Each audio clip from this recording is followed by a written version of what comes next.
வணக்கம். மும்பையில் இருந்து ஒரு அதிர்ச்சியூட்டும் செய்தி வருகிறது. அங்கே ஒரு பெண்மணி டிக்கெட் பரிசோதகர் மீது தவறான குற்றச்சாட்டை சுமத்தி பரபரப்பை ஏற்படுத்தியுள்ளார். ஜூலை 30, 2025 அன்று தானே ரயில் நிலையத்தில் இந்த சம்பவம் நடந்தது. டிக்கெட் இல்லாமல் பயணம் செய்த அந்த பெண்மணியை டிக்கெட் பரிசோதகர் டிடிஇ ஒருவர் தடுத்தபோது அவர் தப்பி ஓட முயன்றார்.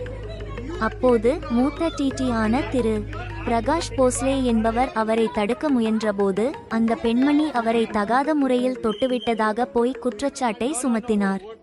அவர் திரு போஸ்லேவின் சட்டையை பிடித்துக்கொண்டு பெரும் அமளியில் ஈடுபட்டார். நல்லவேளையாக ரயில் நிலையத்தின் சிசிடிவி கேமராவில் இந்த முழு சம்பவமும் பதிவாகியிருந்தது. இந்த காட்சிகளில் டிடி தனது கடமையை மட்டுமே செய்து கொண்டிருப்பது தெளிவாக தெரிந்தது. தானே ஜிஆர்பி காவல்துறையினர் சம்பவ இடத்திற்கு விரைந்து வந்து விசாரணை நடத்தினர்.